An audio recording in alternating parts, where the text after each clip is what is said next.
What's up guys? Ito. Ano ba to? What's up guys? Kakatapos ko manood kay Kong TV. And ayusin ko na yung mga paano ko magsalita. Kasi ganito talaga yun eh. Yung pagsasalita ko kasi kinakain ko yung words. Kaya mas better if ganito yung natural voice ko eh. Kasi minsan yung natural voice ko kapag nahihiya ako magsalita, makuna. Ang kuna, parang hello.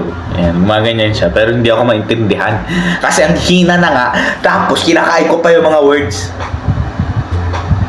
So ayan. Welcome to another cut. So ayan.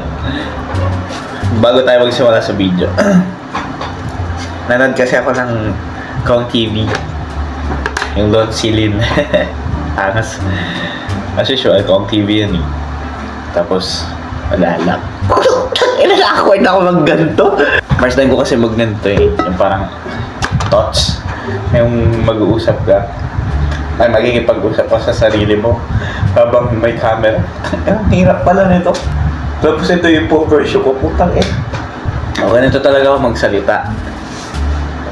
Kung ano yung mga kita kayong pakilala ko. Sana wala. Kasi ang alam nila sa akin guys, ang alam nila sa akin parang ano ako, tahimik lang ako, quiet lang ako, introvert ako, hindi ako madaldal. Kaya bahala na. Ayun, sa Lord Silin guys, ganda lang. Doon ko na-realize yung ano, yung editing skills ni F. Kasi nag-edit din ako. Nag-edit din ako ng mga video. Mag-post din kaya ako ng mga video. Kasi nag-edit din ako ng mga video. Tapos ayun. May nararamdaman lang akong something sa video ni F. Alam mo yun, kapag viewer ka kasi, ano eh, parang, ang tawag dito, pag viewer ka, may mararamdaman ko sa video. Alam mo yun, parang, ayun, yung tulad nung ano, kasi napakita doon yung kay Warsak. Yung ano ni Warsak, na-upgrade. So ayun, madaming nostalgic feeling. Mga feeling na ganun. Kasi hindi mo ma-feel yun kapag parang walang flow. Galing din kasi talaga ni kung gumawa ng ano, ang tawag dito, parang gumawa ng sequence every sequence dun sa ano, sa flow ng video niya. Hands down, napakagaling.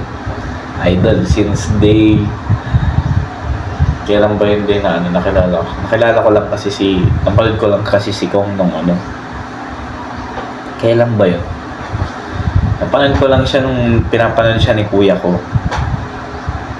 Ayun, share ko lang. Ay, ang bobo ko talaga mag ano ng ano. Wala pa kasi ako live eh. Mas gusto ko yung live na lang. Pero need pa ng 50 subscribers. Kaya, let's keep the grind.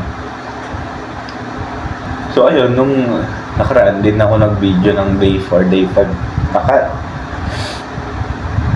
Kasi ano, nag-self-work. Nag-calisthenics na lang ako. Sabado. Yung, ang tawag dito. Hindi ko alam kung ganun ba yung sa ano, calisthenics, kung bodyweight training and ibig sabihin ng calisthenics. Hindi ko alam kung ganun talaga siya. Tangina, nakikirin siya ko siguro mag-edit nito. My status, great thoughts. Thank you sa pakikinig guys. And let's go to the workout. 9. Let's go boys.